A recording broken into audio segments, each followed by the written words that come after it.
Welcome back to our channel where we'll be discussing legal matters based on real-life posts.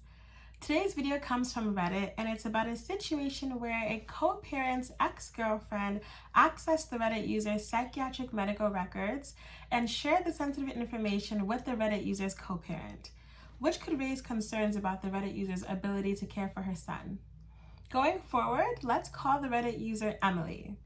So in this video, we'll explore the potential legal rights and actions that Emily can take, and I'll go ahead and read the original post. What do I do when my co-parent's ex accessed my medical records and told him of my admission? My co-parent's ex-girlfriend works at a very large hospital where I received my care. After a 2-year-long abusive relationship with a different person, I voluntarily admitted myself for psychiatric care to help get over my trauma and deal with grief associated with the ending of the relationship, as I am pregnant. As a grad student of psychology, 9 years now, I knew this would be very helpful for me, and it kept me stable during a very difficult and potentially dangerous time. My 12-year-old son's father's ex went into my medical records and saw my admission was psychiatric and told him. She also told him about my pregnancy when she saw me get labs months beforehand. I let go that she told him about my pregnancy, but this is a serious violation in my opinion. Although I am now mentally well and went for care as a preventative measure, my son's father is now concerned about my ability to care for our son. He also started asking questions and wondering if I am crazy. I only had a temporary adjustment disorder diagnosis. Him and I are good friends and always will be. He says he believes me that I am doing well, and I understand why he is concerned, but the potential consequences of this scares me. I found out about this today, and it is now causing even more serious upset in my life while I'm struggling with a difficult pregnancy, healing from abuse, and selling my home all at the same time. What do I do? What are my rights? Am I in danger of losing custody of my son over this if my co-parent starts to think I am unstable? In the original post, Emily didn't state what her co-parent's ex-girlfriend's job was, but Emily wrote in the comments that her co-parent's ex-girlfriend is a secretary and that she checks people into things. This information is helpful as we analyze the case because some laws may only apply to licensed medical professionals as opposed to unlicensed staff. Also, for the purpose of this video, we'll analyze this case based on Connecticut law. However, if you're in a different state, some of the processes may be similar, so you'll still get a general sense of what you can do if you find yourself in a similar situation. You can also always ask us anonymously for your state-specific resources if they're not already posted on our website. And as you know, it's best to always seek advice from a licensed legal professional in your state. So with all of that out of the way, let's explore Emily's legal options. The first option is that she can report the violation to the institution's HIPAA privacy officers and file a HIPAA complaint with the Office for Civil Rights. The Office for Civil Rights is the federal agency responsible for enforcing HIPAA. The office investigates complaints and may take enforcement actions against entities that may be found to be in violation of HIPAA. Under HIPAA rules, certain hospitals or medical facilities cannot use or disclose a person's protected health information to third parties without getting permission.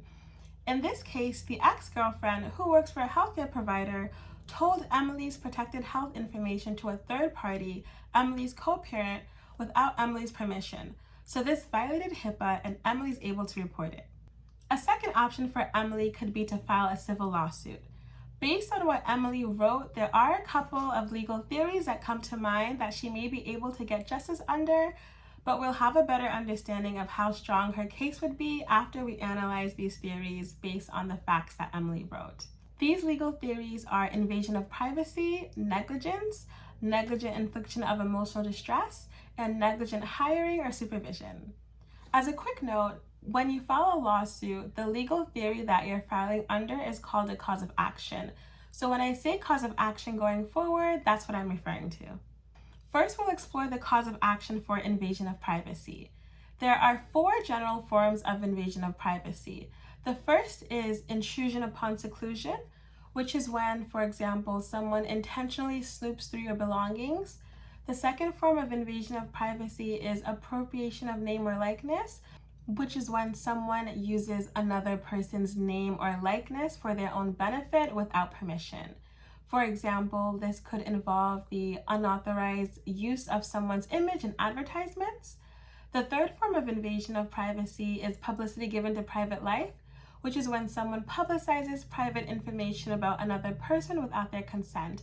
The final and fourth form of invasion of privacy is publicity that places a person in a false light, which is when false information is shared about someone that places them in a false light that would be highly offensive to a reasonable person. Based off of what Emily shared, at first glance, a cause of action for invasion of privacy would align the closest with the first form, when someone intentionally snoops through your belongings, for example, and the third form, when someone publicizes private information about another person without their consent. For Emily to win under a cause of action for invasion of privacy based on the first form, intrusion upon seclusion, 3 things or elements need to happen. 1, there has to be an intentional intrusion that's physical or otherwise. 2, the intrusion has to be on the plaintiff's private affairs, solitude, or seclusion. And 3, the intrusion on the plaintiff's private affairs has to be highly offensive to a reasonable person. In Emily's case, her co-parent's ex-girlfriend, a secretary, intentionally went through her medical records, which are private, and not only saw them, but also discussed them with someone else, Emily's co-parent. That conduct, more likely than not, sounds like it would be highly offensive to a reasonable person, especially given the comments on Reddit who are outraged by the girlfriend's conduct. So given that the elements are met, Emily would more likely than not succeed at bringing a claim for invasion of privacy under the first form. But the thing is, this is the ex-girlfriend. She's not even still together with Emily's co-parent, so why is she doing this? Like, it's too much. It's too much for an ex to be doing. As for the other form of invasion of privacy, for Emily to win under the third form, which is publicity that was given to her private life, Emily would have to prove that the defendant publicized information that would be highly offensive to a reasonable person, and that the information the defendant publicized was not of legitimate concern to the public. At first, it sounds like a claim for invasion of privacy under the third form might work against the ex-girlfriend, right? She shared Emily's medical records with Emily's co-parent, records that could affect Emily's custody of her child, and it's arguable that her co-parent didn't need to know this information because she ended up being fine and stable. However, the term publicize is very important here. Typically, publicize or publicity in this context means making private information widely known to the public or a lot of people. Sharing private information with only one person, in this case the co-parent, isn't always enough to satisfy the publicity element. In some states, however, courts did find on occasion that the publicity element was satisfied when information was shared with only one person. For example, in one case in DC, government officials disclosed information about the plaintiff's premarital affair to the plaintiff's spouse. And the court said that there may be a cause of action for invasion of privacy when information is disclosed to only one person. Connecticut is what we call more silent on the issue because there aren't too many cases that state whether publicity must mean several people or whether the publicity element can be satisfied when information is told to only one person, depending on who the person is. This is where lawyers or pro se litigants come in and try to argue their position. However, given the typical use of the word publicity here, Emily may have some issues proving a cause of action for invasion of privacy under the third form if she was in Connecticut. Next, we'll explore whether Emily can bring a cause of action for negligence. For Emily to win under a cause of action for negligence, Emily has to show 4 things. First, that she was owed a duty. Second, that the duty was breached. Third, causation. In other words, that there was a causal connection between the defendant's actions and the harm that Emily suffered. And fourth, that Emily indeed suffered harm or an injury. Also, in the law, there's something called negligence per se, and that's when a person is almost automatically considered negligent if they violate a specific law or regulation that is designed to protect others from harm. Connecticut has a law that says that a physician, surgeon, or other licensed healthcare provider cannot disclose any information that the licensed healthcare provider receives from the patient regarding any physical or mental disease or disorder, unless the patient consents to the disclosure. So this is where things start to get a little tricky depending on who Emily's going to sue.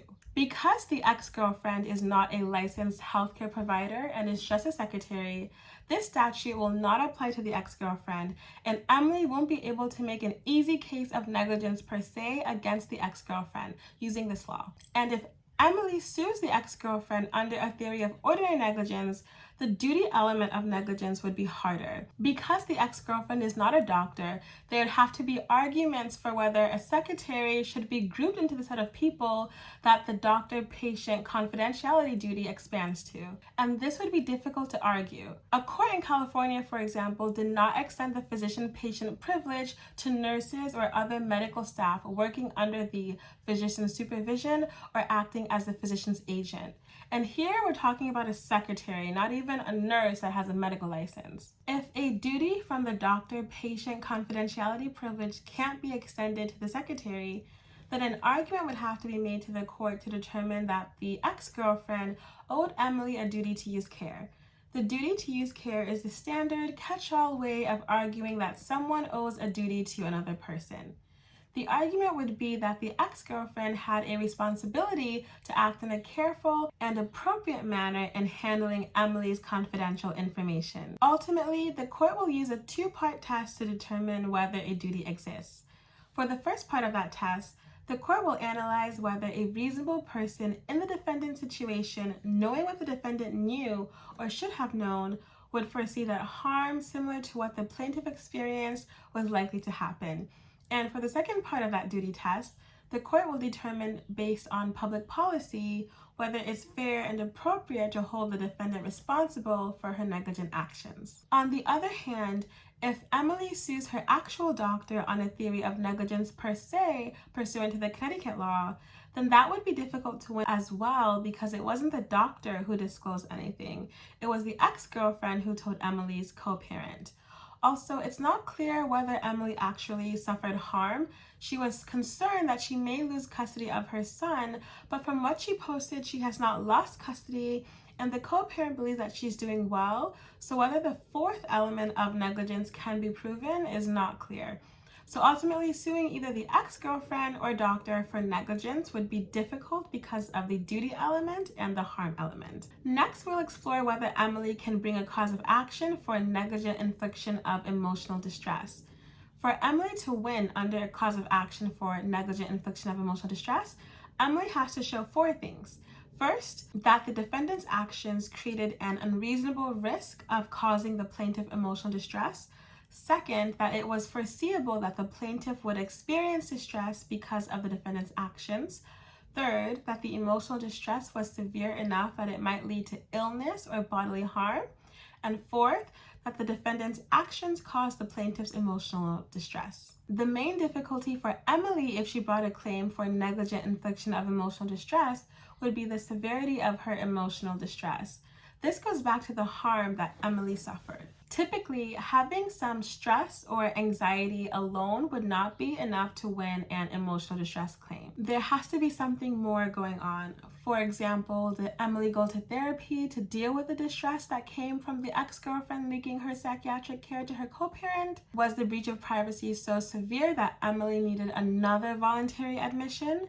Emily didn't write anything in her post that made her distress sound severe, as the post was focused on the potential consequences that scare her, as opposed to actual things that she suffered. So based on Emily's post alone, I don't think that it's likely that she'll succeed on a claim of negligent infliction of emotional distress. Lastly, we'll explore whether Emily can bring a cause of action for negligent hiring or supervision. Because these legal theories are similar, we'll focus on negligent supervision. For Emily to win under a theory of negligent supervision, she has to show that she has suffered an injury or harm due to the employer's failure to supervise its employee, whom the employer had a duty to supervise. Again, the difficulty here would be in proving an injury, so it's unlikely, given the facts that Emily wrote in her post, that she'd win if she filed a lawsuit for negligent supervision. Finally, we'll move on to a real example of a similar case that was actually filed. One case I found with similar facts was from New York. And in that case, a nurse was employed by a medical clinic, and she recognized her sister-in-law's boyfriend who was being treated for a sexually transmitted disease, and told her sister-in-law about the boyfriend's condition in an unauthorized disclosure of confidential health information. The plaintiff in that case sued the medical clinic under a theory of vicarious liability, which is when you hold one entity responsible for the actions of another person based on their relationship, such as an employer and employee, even if the entity didn't do anything wrong. But the medical clinic won because the court determined that the nurse's unauthorized release of the boyfriend's health information was not reasonably foreseeable and that the nurse wasn't acting within the scope of her employment. So the clinic could not be held vicariously liable for the disclosure. I hope that you enjoyed watching this video and that if you ever find yourself in a similar position as Emily, you'll have a better understanding of your options. Thank you for watching, and I look forward to bringing you more valuable legal insights in the future.